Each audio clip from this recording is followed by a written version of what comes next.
Assalamualaikum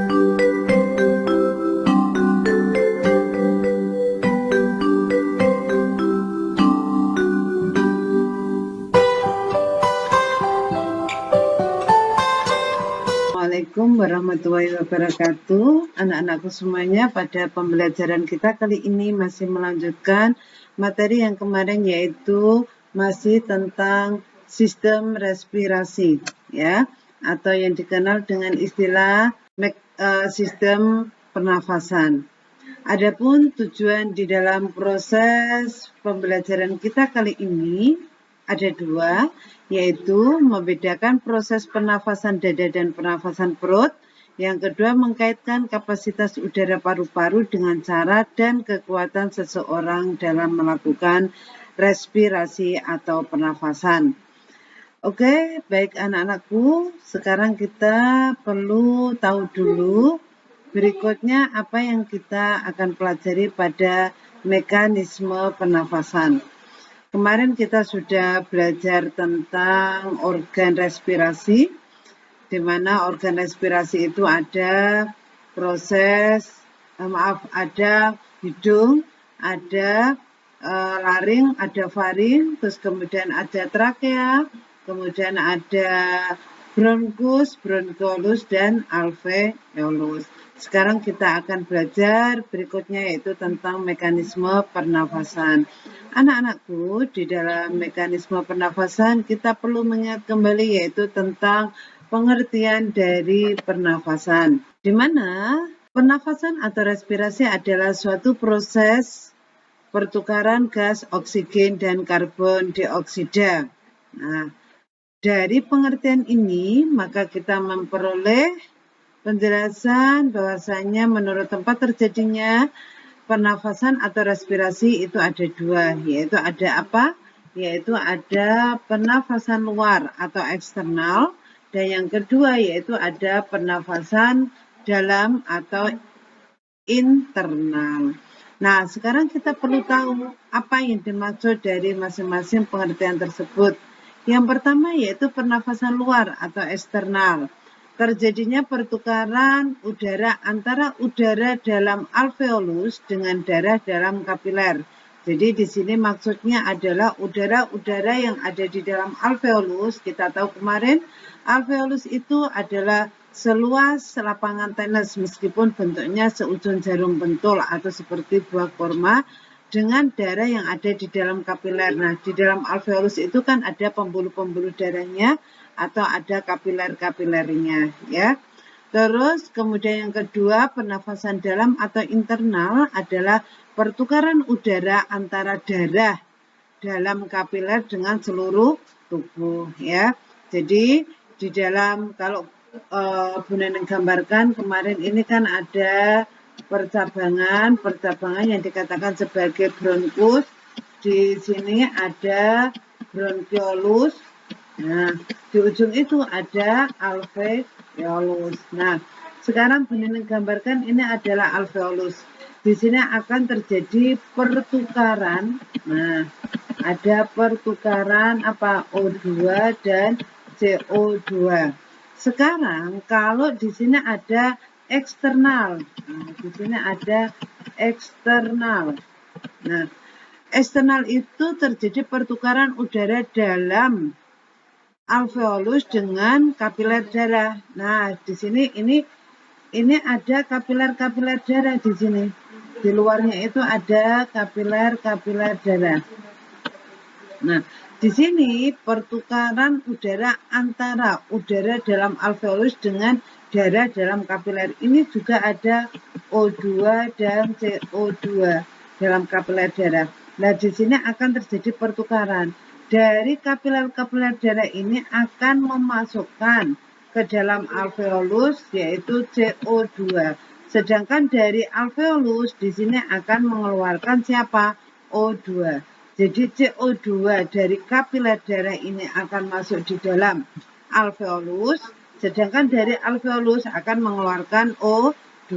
Inilah yang dikatakan sebagai eksternal.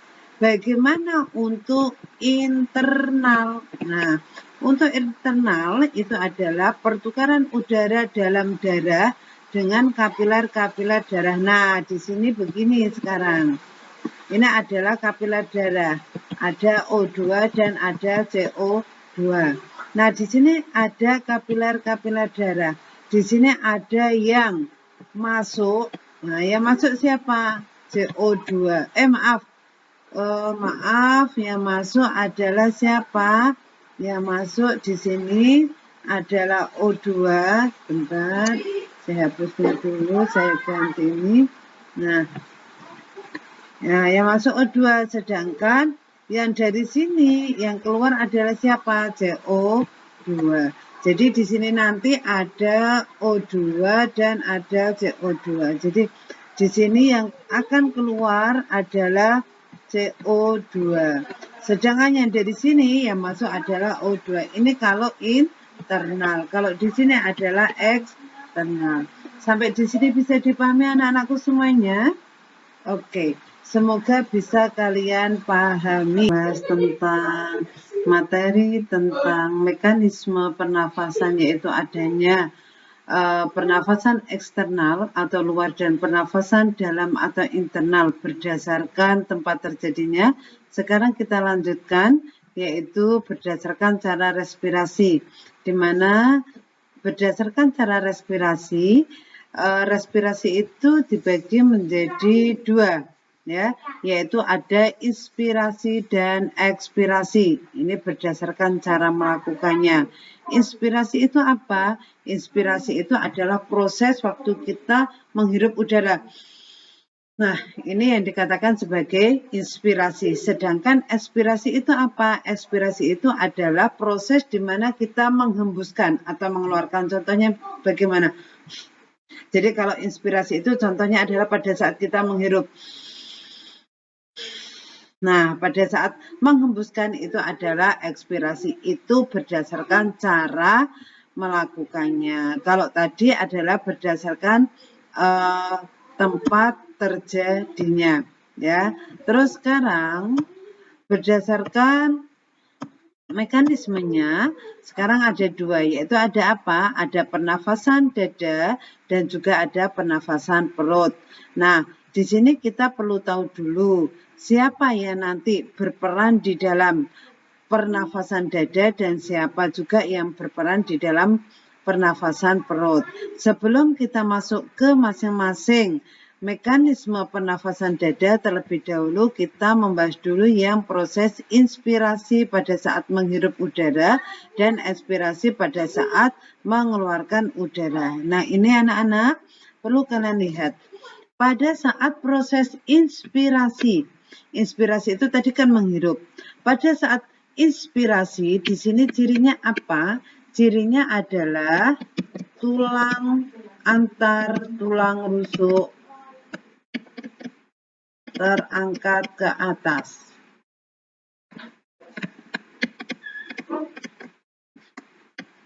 Sedangkan kalau ekspirasi di sini adalah tulang antar tulang rusuk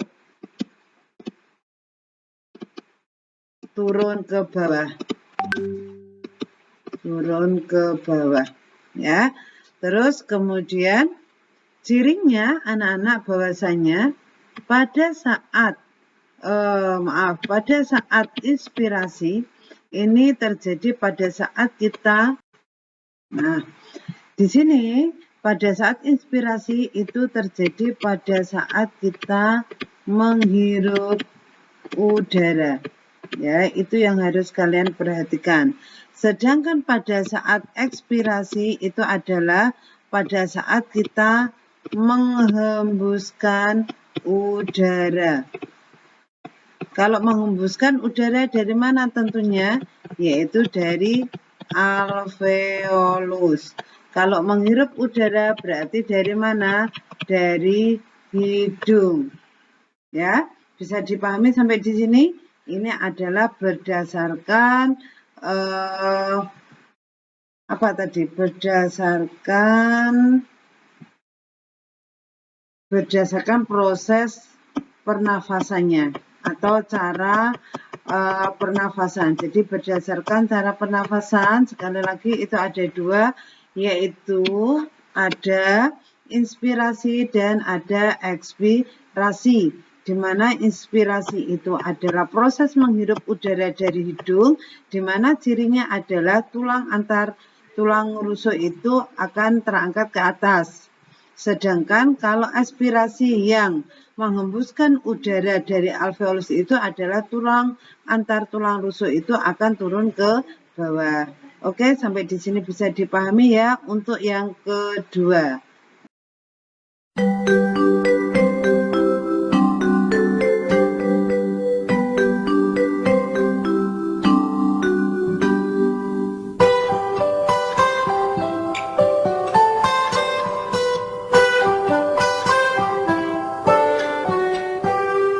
Pagiku cerahku, matahari bersinar, ku gendong tas merahku di pundak. Selamat pagi semua, ku nantikan dirimu di depan kelasmu, menantikan kami. Guruku tersayang, guru tercinta, tanpamu apa jadinya aku? Tak bisa baca tulisan